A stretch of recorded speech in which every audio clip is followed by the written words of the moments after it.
Simson pergi ke Timna, dan di situ ia melihat seorang gadis Filistin. Ia pulang dan memberitahukan kepada ayahnya dan ibunya. Di Timna aku melihat seorang gadis Filistin. Tolong, ambillah dia menjadi istriku.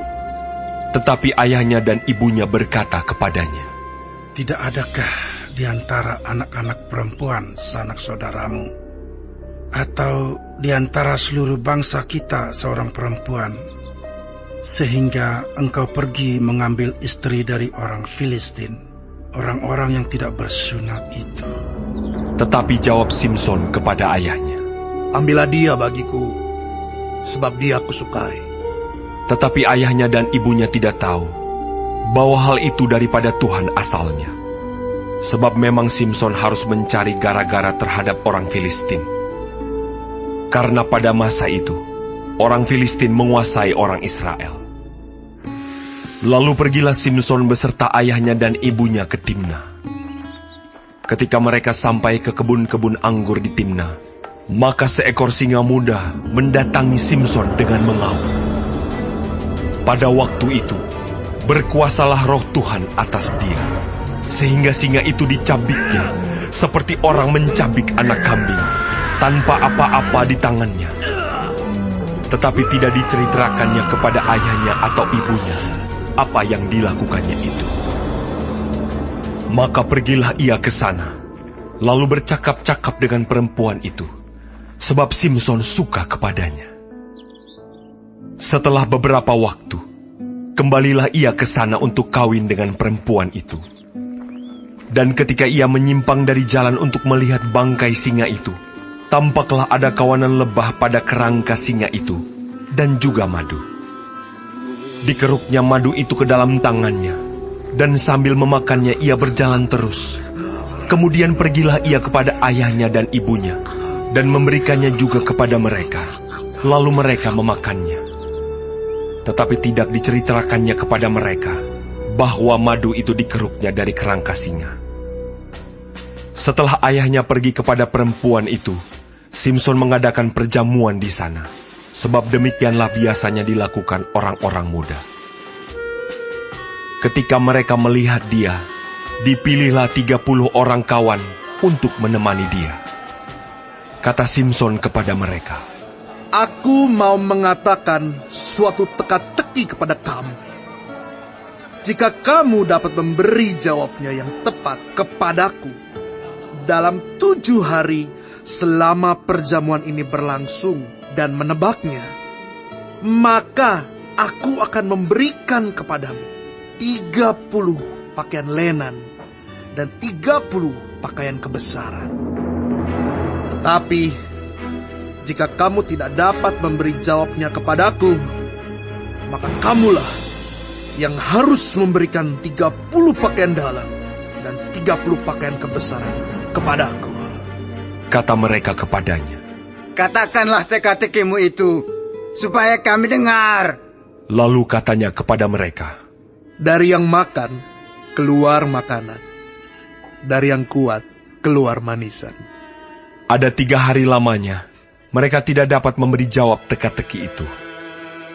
Pada hari ke-7, berkatalah mereka kepada istri Simson, bujuklah suamimu, supaya diberitahukannya kepada kami jawab teka-teki itu. Kalau tidak, kami akan membakar engkau beserta seisi rumah ayahmu. Apakah engkau mengundang kami untuk membuat kami menjadi miskin? Tidak, bukan? Lalu menangislah istri Simson itu sambil memeluk Simson.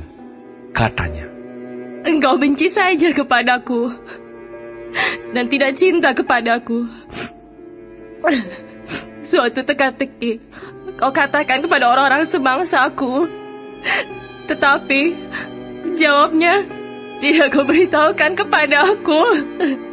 Sahutnya kepadanya, sedangkan kepada ayahku dan ibuku tidak kuberitahukan, masakan kepada engkau akan kuberitahukan. Tetapi istrinya itu menangis di sampingnya selama ke-7 hari mereka mengadakan perjamuan itu. Pada hari yang ke-7, diberitahukannya kepadanya, karena ia merengek-rengek kepadanya. Kemudian perempuan itu memberitahukan jawab teka-teki itu kepada orang-orang sebangsanya. Lalu pada hari yang ketujuh itu, sebelum matahari terbenam, berkatalah orang-orang kota itu kepadanya, apakah yang lebih manis daripada madu? Apakah yang lebih kuat daripada singa? Sahutnya kepada mereka, Kalau kamu tidak membajak dengan lembu betinaku, pasti kamu tidak menebak teka-tekiku. maka berkuasalah roh Tuhan atas dia. Lalu pergilah ia ke Askelon, dan dibunuhnya 30 orang di sana. Diambilnya pakaian mereka, dan diberikannya pakaian-pakaian kebesaran itu kepada orang-orang yang dapat memberi jawab teka-teki itu. Tetapi amarahnya masih juga bernyala-nyala. Lalu pulanglah ia ke rumah ayahnya. Maka diberikanlah istri Simson itu kepada kawannya, bekas pengiringnya.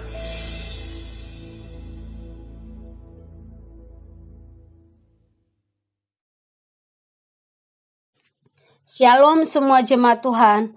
Kembali kita di dalam pendalaman Alkitab Clear Sight. Sekarang kita sudah memasuki kitab Hakim-Hakim 14. Tuhan Yesus memberkati.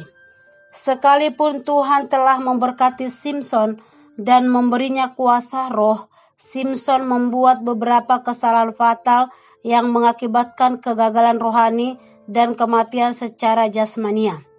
Di antara kesalahan itu adalah yang pertama, ia tidak menambatkan hidupnya dalam firman Tuhan. Ia menunjukkan kurangnya perhatian dan rasa hormatnya atas perintah Tuhan terhadap hidupnya. Secara khusus mengabaikan perintah Tuhan tentang kawin campur. Simson didorong oleh keinginannya sendiri untuk menikahi seorang yang tidak percaya kepada Tuhan. Simson tidak menghargai panggilan kenajirannya. Yang kedua, Simson mengabaikan pengarahan yang diberikan Tuhan melalui orang tuanya dan menolak warisan salehnya supaya memenuhi keinginannya sendiri. Yang ketiga, Simson memilih untuk menyatakan emosi dan keinginan manusiawinya dengan cara yang tidak berkenan kepada Tuhan. Sangat berbeda dengan Musa yang lebih memilih menderita dengan bangsanya dibanding memilih kesenangan dosa yang sesaat. Yang keempat, Simson menyalahgunakan karunia-karunia dan kuasa Tuhan untuk kepentingannya sendiri. Kekuatan yang Tuhan anugerahkan kepada Simson disalahgunakan bukannya untuk memenuhi rencana Tuhan, melainkan untuk kepentingan pribadinya, di mana Simson membunuh singa muda dalam perjalanan ke Timna di dalam ayat 5-6. Juga pada waktu Simson membunuh 30 orang Filistin dalam peristiwa teka-teki yang dia lontarkan dalam pesta perkawinannya di dalam ayat 12-19.